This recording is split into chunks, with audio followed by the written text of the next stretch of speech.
말씀과 함께하는 따뜻한 오늘 큐티온.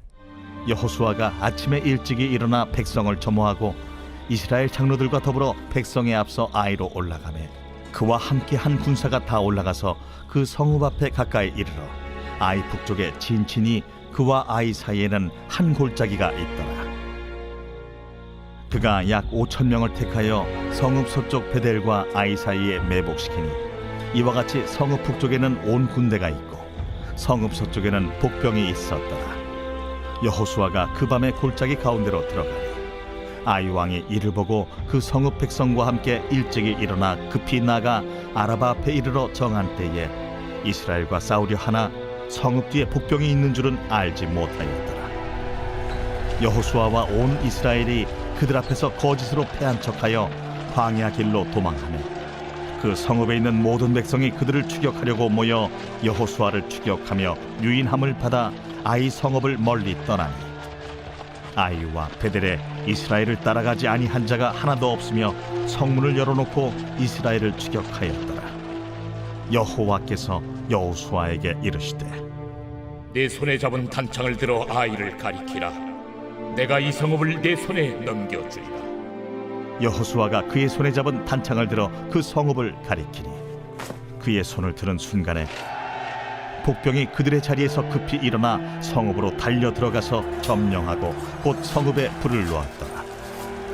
아이 사람이 뒤를 돌아본즉 그 성읍의 연기가 하늘에 닿은 것이 보이니 이 길로도 저 길로도 도망할 수 없이 되었고 광야로 도망하던 이스라엘 백성은 그 추격하던 자에게로 돌아섰더라.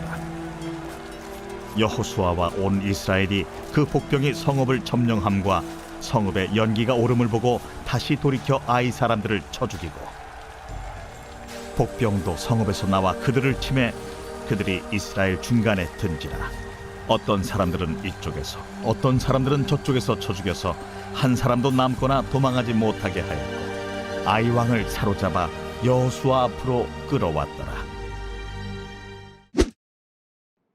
1월 24일 월요일 말씀과 함께하는 따뜻한 오늘 큐티온을 기도로 시작하겠습니다. 사랑의 하나님 주님 감사합니다. 오늘도 허락하신 새날을 주님 기쁨으로 또 말씀을 시작하게 하시니 감사드립니다. 저희를 매일 맞이하는 이 하루의 하루가 주님께서 주신 선물이라는 것을 깨닫고 감사히 여기며 살아갈 수 있도록 도와주시고 이 귀한 값진 오늘 주님과 더욱 깊은 교제 가운데 살아갈 수 있도록 은혜 베풀어 주시옵소서. 주님 감사합니다. 예수님의 이름으로 기도드립니다. 아멘. 오늘 함께 나눌 말씀은 여호수아 8장 10절에서 23절 말씀입니다. 오늘 본문의 말씀은 준비했던 아이성 2차 전투를 시작하는 내용입니다. 아간의 범죄로 인해 이스라엘은 아이성 1차 침공 때 패배할 수밖에 없었습니다. 그들은 자신들이 가지고 있는 식견을 가지고 모두가 갈 필요가 없으며 적은 수의 군사만으로도 충분하다고 자신했습니다. 하지만 이번에는 달랐습니다. 하나님께서 이번 전투를 지휘하십니다. 이 전투에 하나님께서 전력을 세우시고 지도하십니다. 그리고 여호수아와 이스라엘 백성은 하나님의 말씀에 순종합니다. 10절을 보면 여호수아가 성에 올라가는 장면이 나옵니다. 그리고 그 표현으로 일찍 일어났다는 것을 언급하는데요. 이 전쟁이 얼마나 세심하고 열심히 준비했는지를 볼 수 있습니다. 여호수아는 장병들을 세심히 살핍니다. 그리고 이스라엘의 대표인 장로와 함께 올라갑니다. 아이성 북쪽에 주둔해 있었습니다. 밤에 여호수아가 골짜기 가운데 들어갑니다. 그 모습을 아이 왕이 보고 다음 날 일찍 일어나 이스라엘과 전투를 치르기 위해 나아갑니다. 그리고 미리 준비했던 대로 거짓으로 패한 척 이스라엘은 도망갑니다. 이를 본 아이 군대는 성문을 열어놓고 모두가 추격하게 됩니다. 그 모습을 17절에서는 이스라엘을 따라가지 아니한 자가 하나도 없으며 라고 표현합니다. 황당하게도 이들은 모두 이스라엘을 추격했습니다. 그리고 그들은 여호와 하나님의 전략인 복병이 있을 거라고 생각도 못했던 것 같습니다. 그런 것들을 봐서 아이는 이스라엘을 가볍게 봤습니다. 앞서 여리고성을 정복한 이들을 이렇게 시켜볼 수 있었을까 생각해 보자면 아이성 1차 침공 때의 사건을 기억하고 있기 때문이라고 볼 수 있을 것 같습니다. 이 작전이 성공할 수 있었던 이유는 1차 침공 사건도 영향이 있을 것입니다.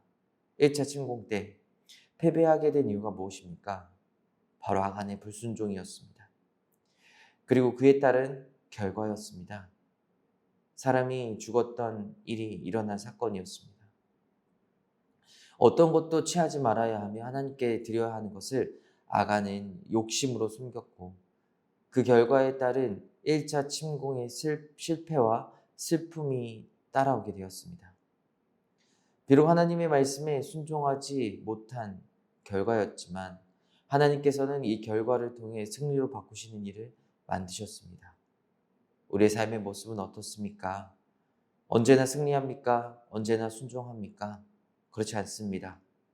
우리의 삶의 모습이, 신앙의 모습이 실패와 슬픔이더라도 하나님께서는 그것을 능히 승리로 만드실 수 있는 분이십니다. 우리는 그러기에 그분을 따라야 합니다. 그리고 순종해야 합니다. 우리의 실패도 주님께서 성공으로 만드실 주님.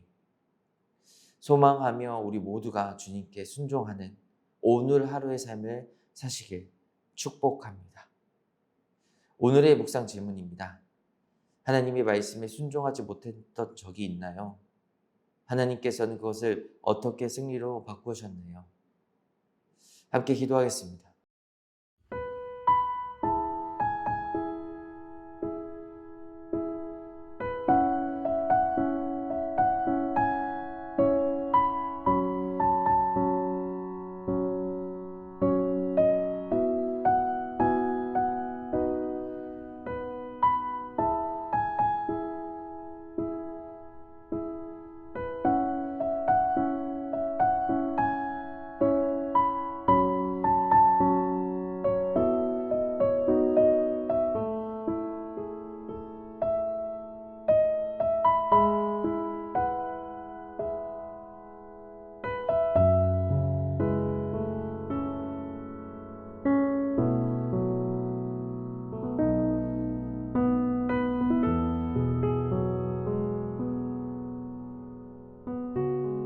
사랑의 하나님 감사합니다. 오늘도 허락하신 새날 감사함으로 나아갑니다. 이 귀한 오늘 저희들이 주님 앞에 순종하며 나아가길 원합니다.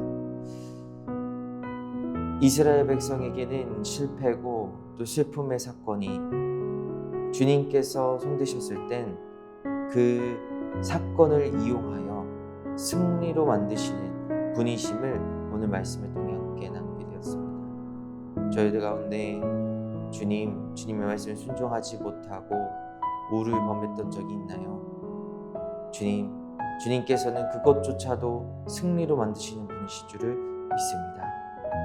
우리 가운데 연약하고 부족한 것 주님 앞에 인정하고 내어드리며 겸손하며 감사히 살아가는 오늘 될 수 있도록 축복해 주시옵소서. 감사합니다. 예수님의 이름으로 간절히 기도드립니다. 아멘.